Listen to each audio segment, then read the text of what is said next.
사무엘 러더포드라고 하는 분이 이런 말을 했습니다.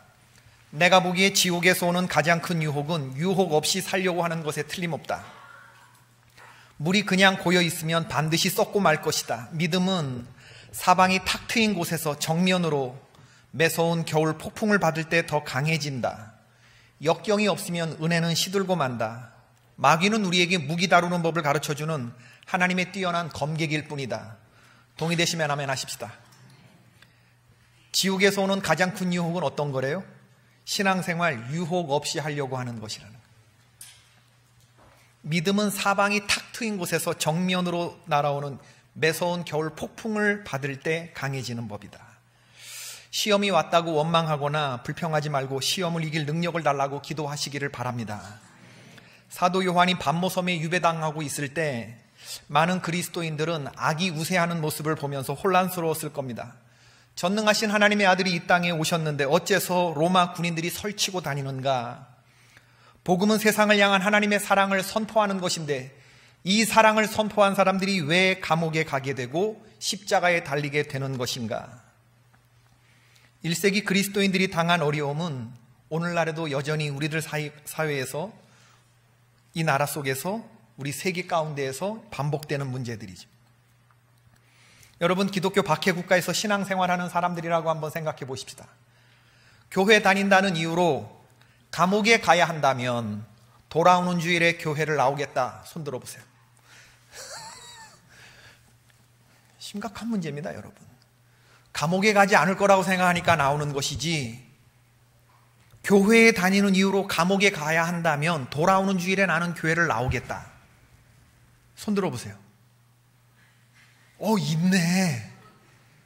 있네. 한 10대 명 되네, 지금 보니까. 할렐루야. 박수 한번 하십시다.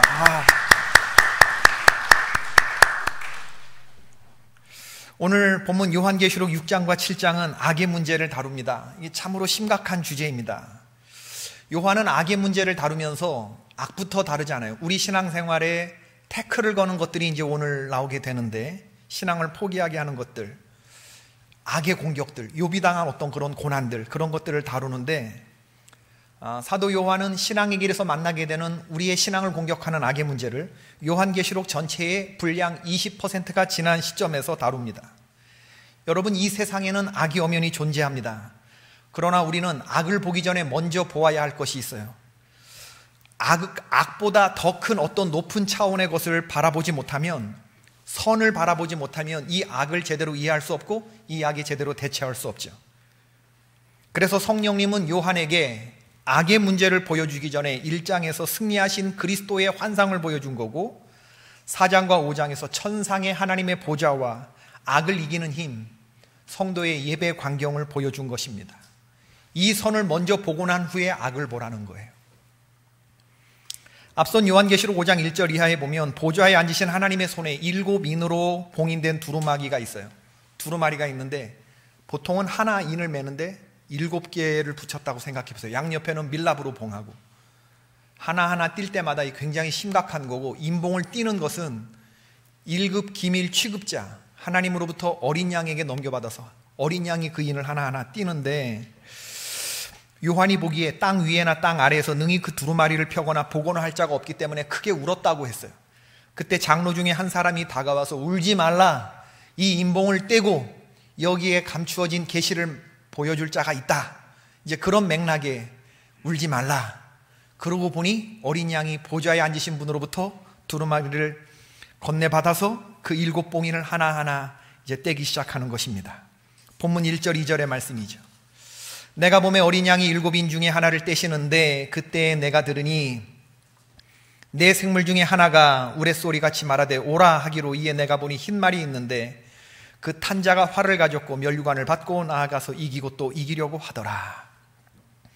처음에 이제 인을 띄는데, 첫 번째 인을 띄는데 4마리의 말이 첫 번째 인, 두 번째 인, 세 번째 인 이렇게 뛸 때마다 말이 차례로 쏟아져 나오기 시작해요.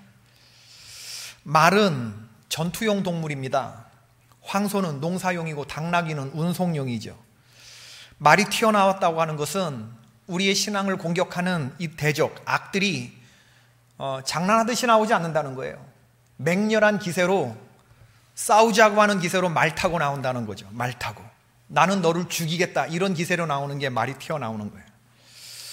신앙인들이 매일같이 대하는 일상길은 유람길이 아니고 전쟁길임을 말해줍니다. 우리의 대적은 말을 타고 우리를 죽이려고 오는 그러한 사악한 존재라는 것을 기억해야 돼요.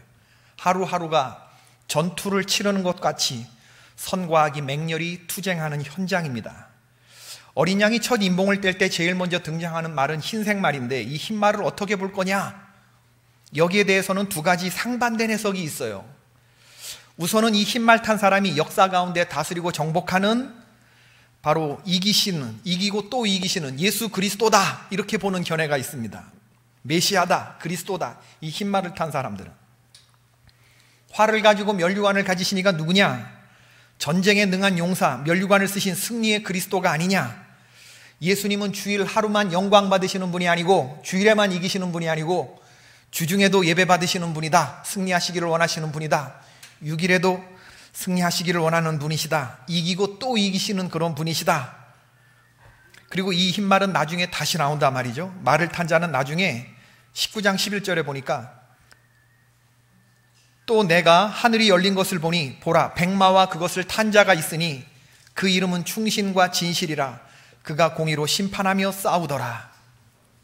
이 흰말 탄 사람을 그리스도로 보는 그런 견해가 있습니다. 그렇게 보게 될 것 같기도 해요. 그죠? 지금 있는 게 19장에도 또 나오고, 흰말, 승리와 정복을 상징하는 그러한 말. 그런데 전체적으로 보면 지금 임봉을 누가 떼요? 예수님이 떼요. 근데 누가 튀어나와요? 말이 돼요? 뭐가 좀 이상하잖아. 그죠? 그래서 이거 아닌 것 같다. 전체 이야기의 맥락상, 메시지의 흐름상 맞지 않는다. 어린 양 예수 그리스도가 지금 임봉을 떼면서 악의 문제를 다루고 계시는 그러한 맥락인데, 임봉을 떼시는 분이 두루마리 안에서 또 달려 나온다니, 이게 말이 맞지 않는다. 그래서 이 흰말 탄 자가 예수님이 아니다라고 보는 해석이 있습니다.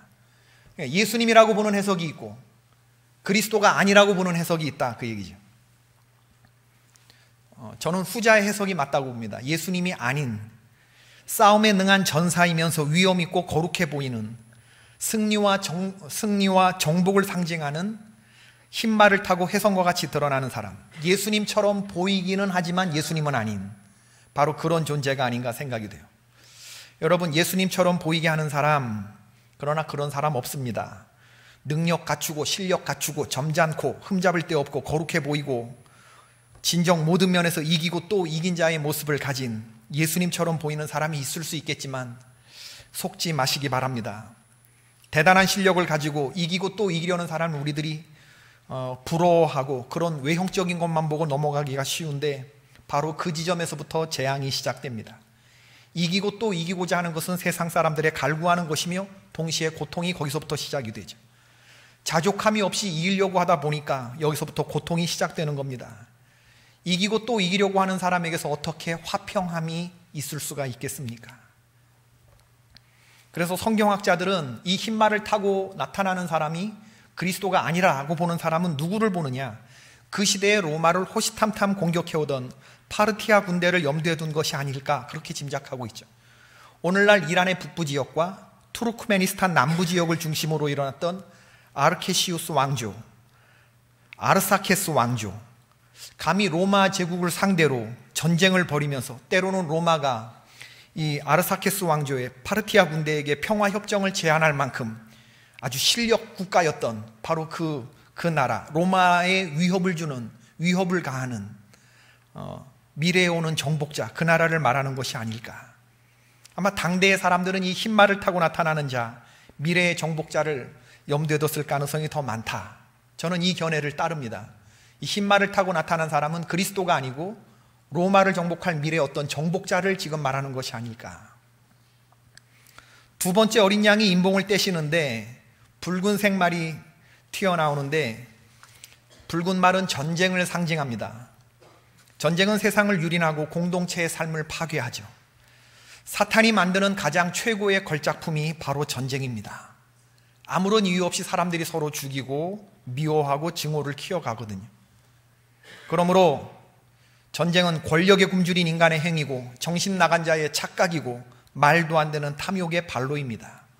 어떤 일이 있어도 전쟁은 정당화될 수가 없습니다. 오늘날 전쟁 때문에 고통당하는 사람들이 얼마나 많은지 몰라요. 여러분, 사탄 마귀는 전쟁을 굉장히 즐거워해요. 2000년부터 현재까지 지금 지구상의 23군데에서 전쟁이 진행 중에 있습니다.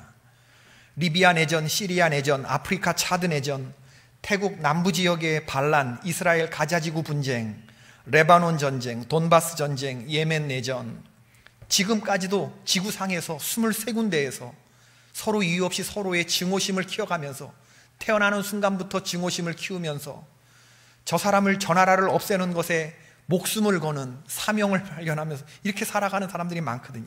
이스라엘 가자지구 전쟁을 보세요. 이스라엘과 팔레스타인의 이 서로 증오를 키워가는 것을 보세요. 아프가니스탄, 멕시코, 예멘, 시리아, 이라크, 나이지리아, 소말리아, 사우디아라비아, 콩고, 말리, 남수단, 카메룬, 인도, 에티오피아, 필리핀, 지금 제가 부른 나라들은 전쟁으로 인해서 작년 한 해 가장 많은 사람들이 죽어간 1순위서부터 그 순위의 국가들입니다. 전쟁을 결정하는 자들은 어떤 경우에든지 은혜를 입고 있음을 기억해야 돼요. 전쟁은 하나님의 주되심을 거부하고 예수님의 구원을 완전히 제로로 돌리는 행위라는 것을 알아야 됩니다. 세 번째, 어린 양이 인봉을 떼실 때에 검은 말을 탄 자가 등장하는데, 검은 말은 흉년을 의미하죠. 흉년은 자연의 균형이 깨진 상태입니다. 전쟁 이후에 기근이 들어닥쳤을 때 그 황폐함은 이루 말할 수가 없습니다. 엎친 데 덮친 격이라고 할 수가 있죠. 검은 말을 탄 자의 손에 뭐가 들려 있습니까?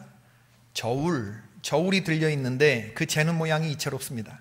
한 데나리온에 밀이 한 대고 한 데나리온에 보리 석 대라고 해요. 굉장히 비싼 가격이죠. 밀 한 대는 기아 상태에서 한 가정에 배급되는 식량의 총량을 말하는 거고, 밀 한 대, 한 데나리온은 하루 임금에 해당하는데 하루 임금이 기아 상태에서 죽지 않고 나눠줄 만큼의 밀 한 대를 준다는 거예요. 생계 유지에 필요한 필수품은 모자라는데 사치품에 해당하는 감람유와 포도주는 차고 넘칩니다. 빈익빈 부익부의 현상이 가중되는 세계에 사람들은 부유해지기 위해서 땅을 착취하고 고갈시키는데, 가진 사람들이 상위 20%의 사람들이 80%의 부를 독점하고 있다고 하잖아요. 근데 이제는 상위 10%의 사람들이 90%의 부를 독점하면서 점점 전 세계적으로 부익부 빈익빈의 이게 점점 심화되고 있다고 하는 거죠. 우리에게 필요 없는 것은 대부분 있고 정말로 필요한 것은 없는 그런 상태, 바로 그런 상태가 기근입니다. 우리는 우리에게 일용할 양식을 주옵시고 라고 하는 예수님이 우리에게 가르쳐 주신 탐욕스러운 삶이 아니라 일용할 양식을 자족하게 여기는 기도를 매일 드리면서 은혜에 의지하면서 살도록 훈련되는 그런 성도들이 되기를 바랍니다. 네 번째 인봉을 떼시는데, 네 번째 인봉을 뗄 때 청황색 말이 나와요. 이것은 질병입니다. 오늘날 새로운 성지로 등장한 곳이 바로 병원입니다. 병든 사회만이 그처럼 값비싼 시설을 유지할 수 있죠. 지금 알 수 없는 병들이 많이 생겨나기도 하지만 예방이라고 하는 그런 미명하에 각종 공해와 독소들로, 또 병에 걸리지 않는 사람들조차 장래병에 걸릴 가능성이 있는 잠재적 환자로 만들어 버렸습니다. 의사들은 자신의 의술을 홍보하는 것이 아니고 자기 병원에 어떠한 최신식 기계가 들어왔는지 그 기계를 홍보합니다. 사람들은 교회를 다니면서 안심을 얻는 것이 아니고 병원을 바라보면서 더 많이 안심해요. 이 청황색 말은 지구상에서 4분의 1의 권세를 얻었다 했는데, 오늘날에 와서 보면 이 청황색 말의 권세는 2분의 1이 아닐까 싶습니다.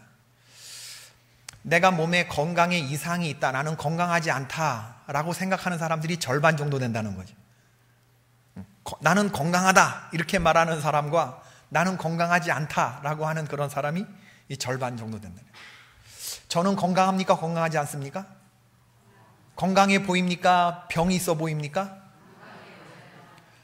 저는 머리통에 다이너마이트를 얹고 살아가는 사람입니다. 고혈압 약을 먹지 않으면 혈압이 180에 140 가는 사람이에요. 40세에서부터 고혈압 약을 먹고 있습니다. 고지혈, 지방간 그런 건 기본으로 깔고 가는 겁니다, 여러분. 콜레스테롤. 저는 제가 생각할 때 건강한데 의사들은 저보고 조심하라고 그래요. 머리가 언제 터질지 모른다고. 코피가 날 때마다 저희 누나는 이게 코에서 코피가 터지는 게 다행이지 머리에서 터지면 이게 너 뇌출혈이다 이러면서 저를 협박합니다. 그러니까 저는 제 스스로 건강하지 않다, 나는 늘 조심해야 된다, 이렇게 생각을 하게 되는 거예요. 의학기술이 가장 발달한 선진국이야말로 가장 심각하게 병든 사회라는 말이 있습니다. 첨단 기술은 있지만 동시에 사소한 것까지 끌어당겨서 겁을 먹게 되는 두려움도 선진 사회일수록 더 많아요. 조금만 아파도 병원에 달려가야 하는 이 두려움. 전쟁이 사회학이고 흉년이 생태학적인 악이라면 질병은 생물학적인 악입니다. 주님이 5번째 인봉을 떼실 때에는, 봉인을 떼실 때에는 종교적인 핍박이라고 하는 그런 악이 등장하죠.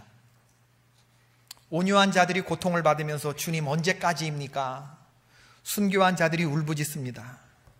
하나님의 말씀과 증거로 인하여 죽음을 당한 영혼들, 오늘 본문에 나오는 그 표현은 순교자들을 의미하는 거거든요.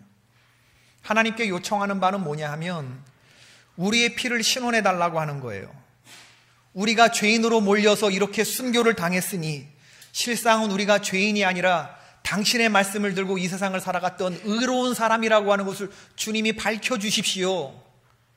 내가 죄인으로 이 세상에 왔다가 죄인으로 죽은 사람이 아니고 의로운 사람이라는 걸 내가 믿었던 하나님이 제발 당신의 능력을 보여줘서 재판을 통해서 밝혀달라고 하는, 언제까지입니까? 하면서 보좌에 앉으신 이에게 부탁하는 말씀이에요.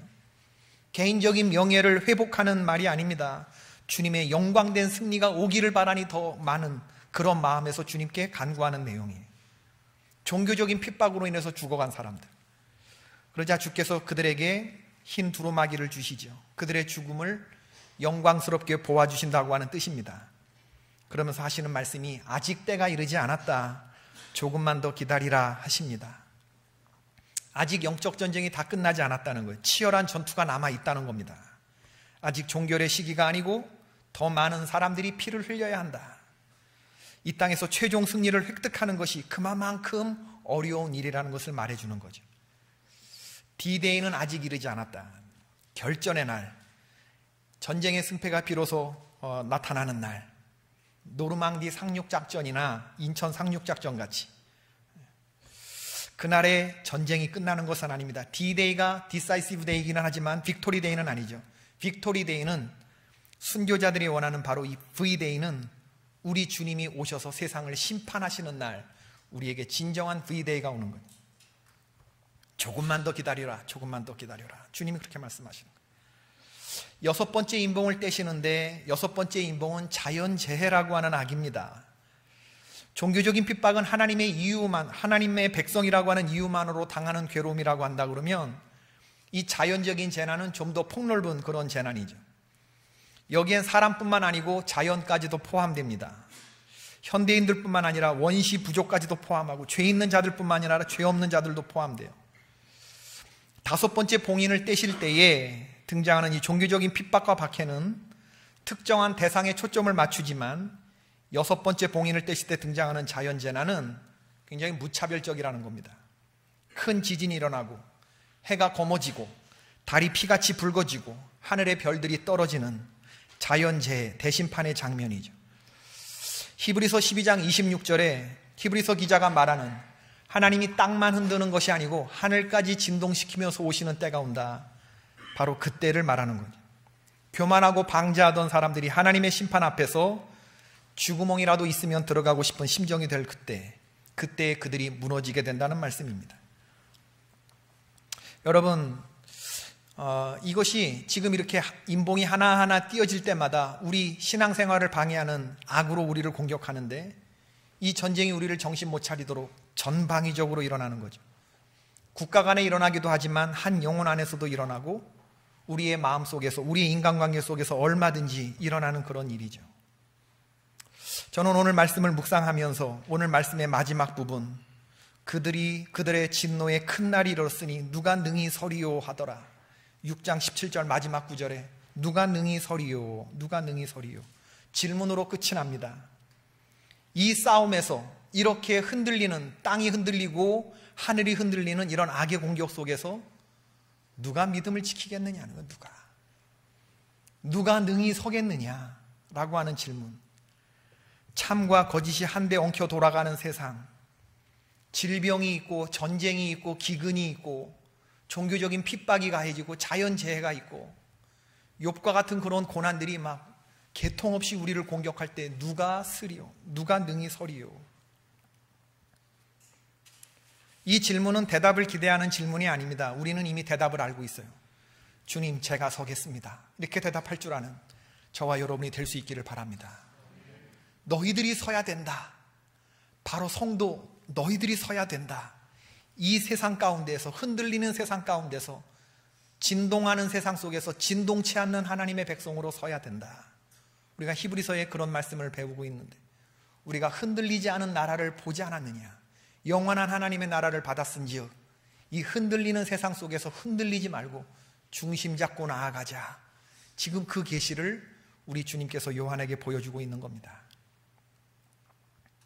세상은 지금 전쟁 중입니다. 그리고 저와 여러분은 여행객이 아니라 전사로 부름받은 사람들이죠. 많은 성도님들이 착각을 하는 것 가운데 하나가 뭐냐 하면, 예수 믿으면 전쟁 같은 현실이 소풍 같은 현실로 바뀔 거라고 기대한다는 점이죠. 교회 나오면 하나님이 은혜 주셔서 나의 어려운 환경을 다 해결해 주실 거라고 믿는데, 이건 착각입니다. 그런 경우 없어요. 예수님은 네가 예수 잘 믿으면 내가 너 원하는 대로 다 해줄게, 이렇게 말씀하신 적이 없습니다. 만약에 그렇게 말하는 신이 있다면 그건 샤머니즘이겠죠. 예수 믿는다고 전쟁 같은 현실이 소풍처럼 변하면 얼마나 좋겠어요. 그러나 그런 경우는 없습니다. 여러분, 신앙생활의 연조가 깊어지면 점점 깊이 깨닫게 되는 게 뭐냐면, 일상의 소소한 부분까지 이게 다 전쟁하는 것이 없구나, 전쟁이 아닌 것이 없구나, 이런 생각을 하게 된다는 거죠. 일상의 모든 부분들이 쉬운 구석이 하나도 없다는 것을 깨닫게 되는 거예요. 그게 제대로 되는 신앙생활입니다, 여러분. 내가 믿음이 강하다고 생각됐는데, 이거 보니 이런 사람들의 말 하나에 그냥 막 얼얼하고 막 이러는 거 보니 내 믿음이 허약하구나, 이 깨닫는 사람이 정상이죠, 여러분.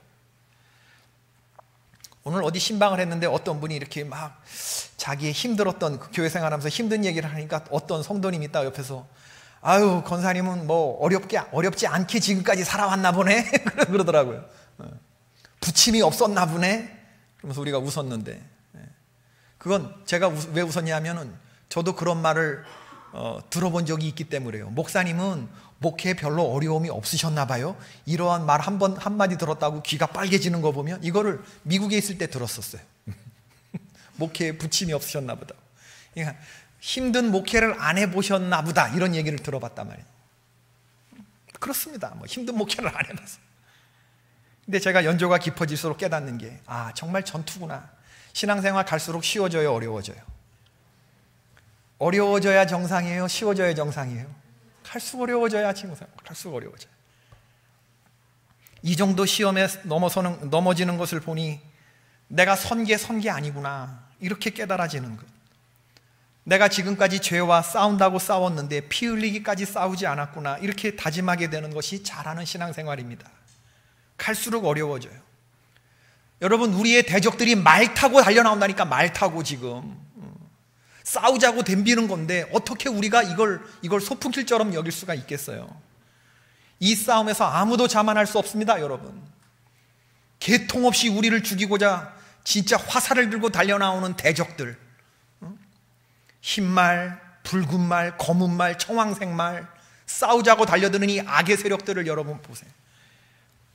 누가 능히 서리요, 누가 능히 서리요. 사회적인 분쟁, 생태학적인 재앙, 죽음에 이르는 질병, 종교적인 핍박, 자연적인 재난, 우리가 체험하는 세상 가운데 악이 아닌 것이 하나도 없어요. 모두가 공공연하게 하나하나 인이 벗겨질 때마다 드러나게 되었습니다. 그러므로 악이 우리를 공격할 때 이상할 거 있어요, 없어요? 우리가 공격받는 게 당연해요, 당연하지 않아요?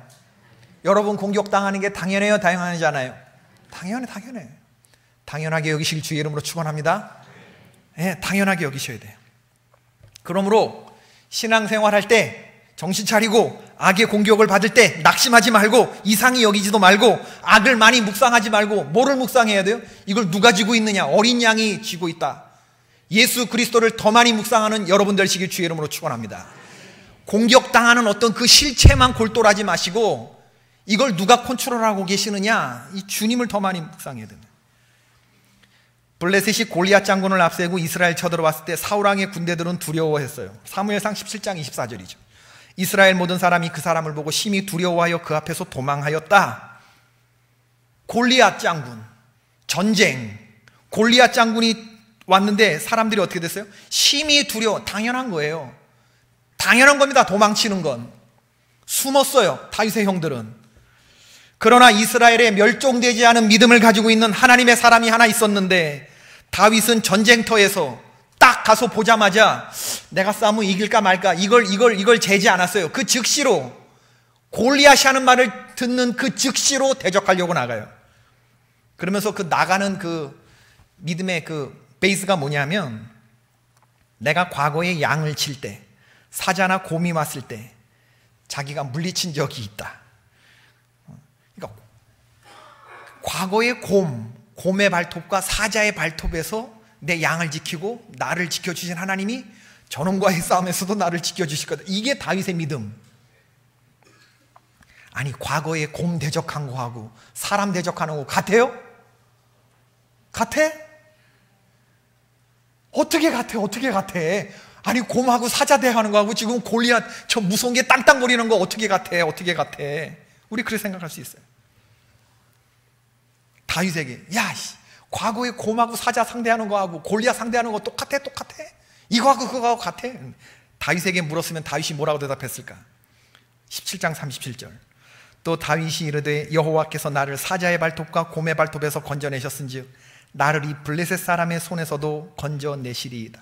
다윗은 새로 닥친 위협의 환경 속에서 새로운 힘을 달라고 하나님께 기도하지 않았어요. 이미 하나님이 나에게 베풀어 주신 과거의 은혜를 기억했습니다. 이미 내게 있는 거, 내가 과거에 경험했던 아주 작은 경험이 이따만한 문제가 나왔어도 동일하게 역사될 것을 믿었던 것은 저 골리앗 놈보다 더 큰 누가 계셔요? 사시는 하나님 계시다는 믿음이 안에 있었기 때문에 그래요.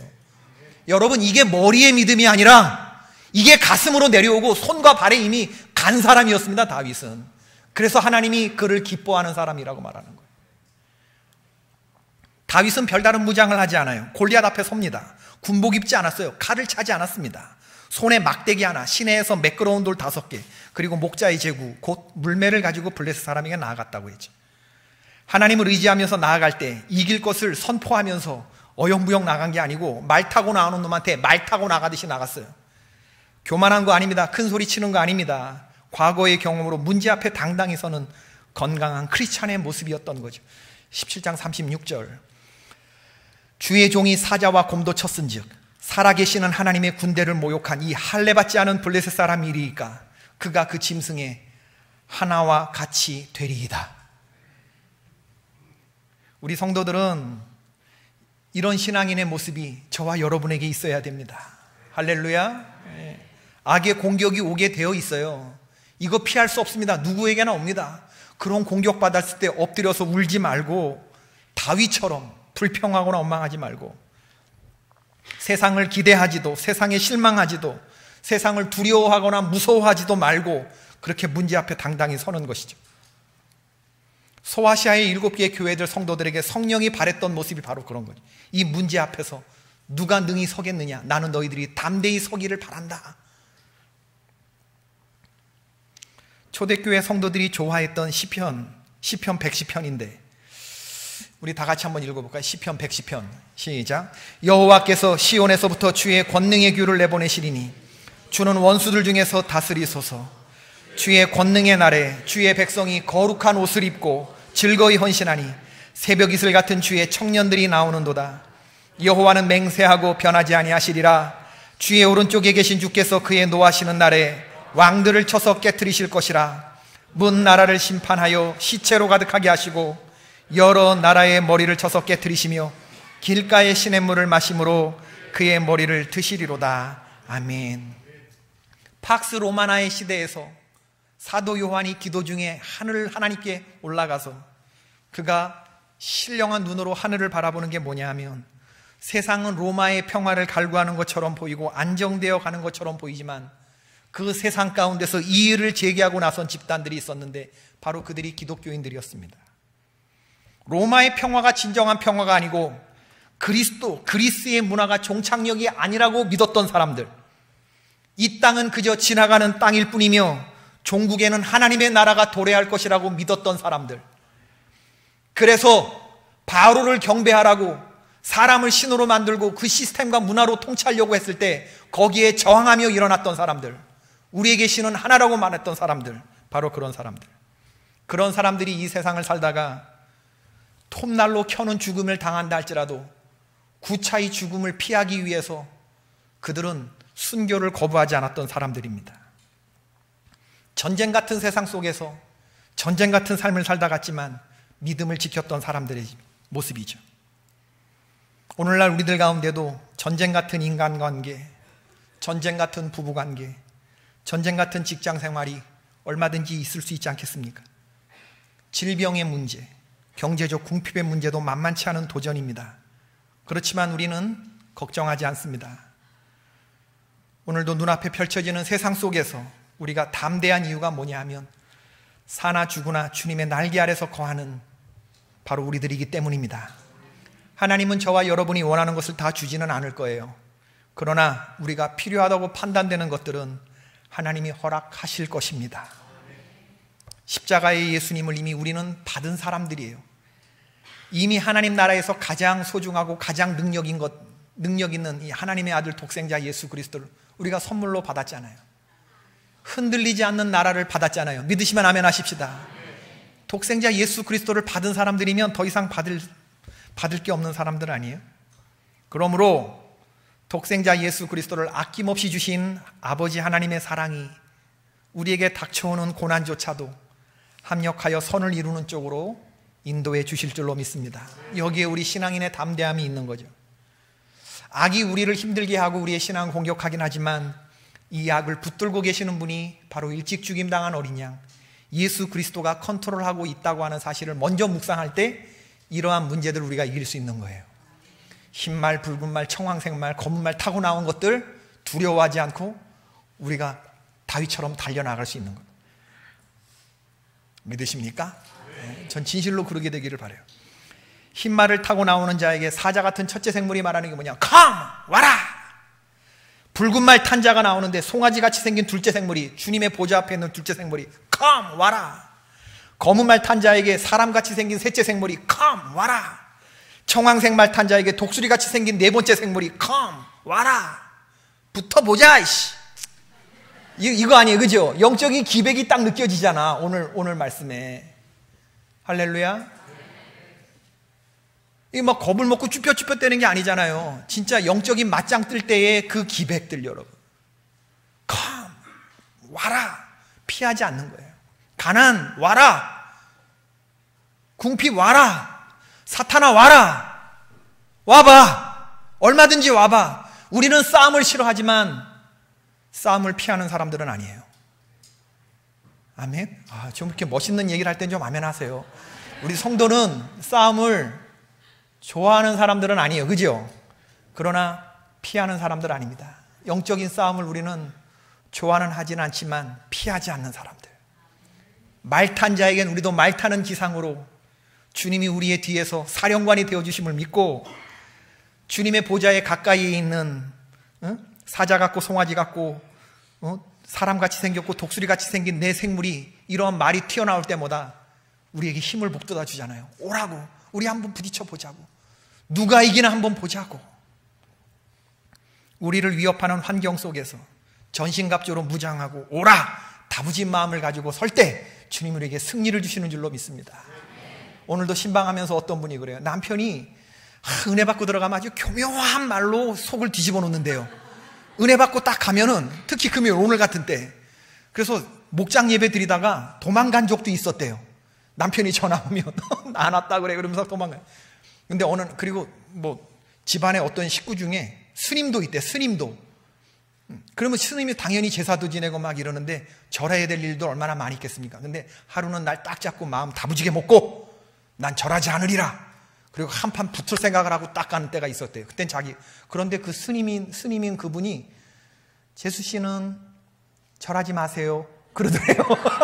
한판 붙을 생각하고 딱 갔는데, 여러분 그런 일들은요 한판 붙어야 됩니다. 그거 한번 질질 끌려가기 시작하면요 계속 끌려간단 말이에요. 우리가 조상을 무시하는 거 아닙니다. 그렇지만 우리가 하나님 하지 말라고 하는 우리의 믿음과 우리 좀 선명하게 신앙을 좀 긋고 나아갈 때가 있는데, 우리 권사님 아마 그러셨었나 봐요. 한판 붙을 생각으로 마음에 딱 준비하고 나가서 하려고 했는데, 난 전하지 않겠습니다 하려고 했는데 미리 알고 재수 씨는 절하지 마세요. 그래서 그때부터 자기가 절 안 하는데, 여러분 우리가 진리의 허리띠 성경에 있는 그대로죠. 우리의 대적들이, 우리의 싸움은 혈과 육에 대한 것이 아니고 정사와 권세와 이 어두움의 세상 주관자들과 싸우는 영적인 것인데, 우리 권사님 영적인 것으로 보고 진리의 허리띠, 구원의 투구, 의의 흉배, 믿음의 방패, 성령의 검, 평안의 신발을 딱 들고 나가가지고 한판 하려고 했는데 이미 벌써 왜 돌격 앞으로 돌진 명령이 없는가? 왜 성경은 돌진 명령이 없는가? 무장은 시켜놓고. 왜 그래요? 우리가 이미 무장하고 서는 순간에 이미 대적들은 엎어졌기 때문에 그렇습니다, 여러분. 싸우기 시작하기 전에 이미 대적은 엎어졌기 때문에 돌진 명령이 없는 거예요. 돌격 앞으로가 없는 거예요. 그렇게 될 줄로 믿습니다. 아무리 대적들이 무시무시한 기세로 덤빈다 할지라도 오라 하면서 그리스도의 영으로 충만한 이 다윗 같은 그러한 하나님의 사람이 서 있다 그러면 이미 대적은 우리 발 앞에 엎드려 굴복하게 되는 것이거든요. 성도와 하나님의 핏값으로 사신 교회는 어린 양 예수 그리스도의 절대적인 보호 아래 있다고 하는 사실을 믿으시기를 축원합니다. 이걸 깨달으면서 우리의 삶 속에서 믿음으로 승리하시는 저와 여러분이 될 수 있기를 주님의 이름으로 축원합니다. 아멘.